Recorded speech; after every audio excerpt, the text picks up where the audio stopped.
the launch of the study of Quran, which was a few weeks ago, you referred to the study of Quran as disruptive scholarship.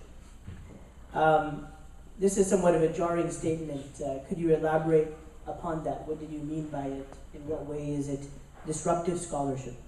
Well, what I'm referring to there is, you have the notion of disruptive technology. That a new technology comes along and this changes everything. All of a sudden, we all have to deal with this. None of us were carrying around smartphones 15 years ago. Now we can't get our faces out of them. But it's changed.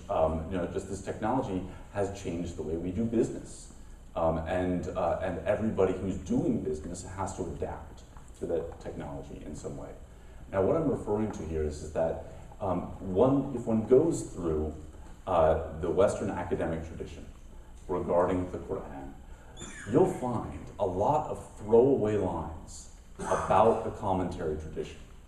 I will say things like, a Tabari, who is considered by many Muslims to be the dean of classical commentators. And one scholar actually came out with a book last year that said, well, all Tabari does is give you the what are called the occasions of revelation. I call them the historical contexts of the verses. But that's all he does, basically. And so, it's not really all that useful. That's not what Tabari does. If you say that about Tabari, you haven't even read it. All right? You haven't actually spent just 2 hours sitting down and really working with this 30-volume tafsir. Really, just anybody sit down with Tabari for 2 hours. There's even parts of it that are translated, and see if you could actually say that.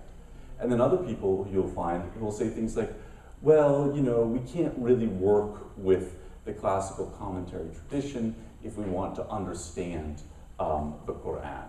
It's so faith-based and things along these lines. So there's this real effort, in a sense, to separate Quranic studies from the study of the commentary tradition.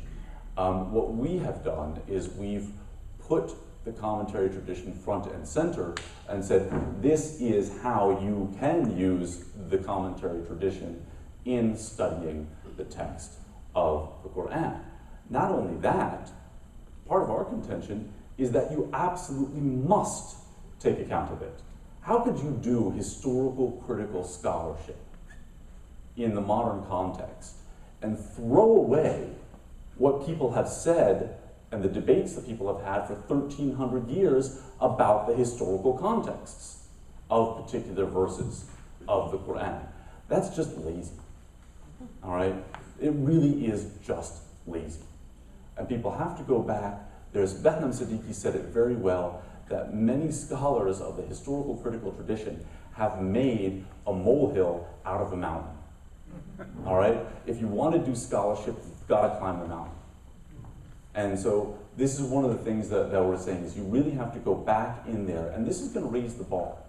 In my opinion, and I hope that this is true, that after this text is out, you can't have a throwaway line about the commentary tradition anymore. People aren't going to be able to get away with that. And people have literally, every book you'll find, every year you'll find a new book in scholarship that comes out that has some of the, this is why I'm not dealing with the commentary tradition.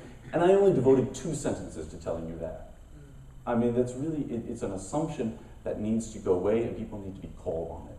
This is going to raise, in a sense, the baseline of knowledge that one has to have when one is discussing certain aspects, not just of the Quran, but of the scholarly tradition regarding the Quran within Islam.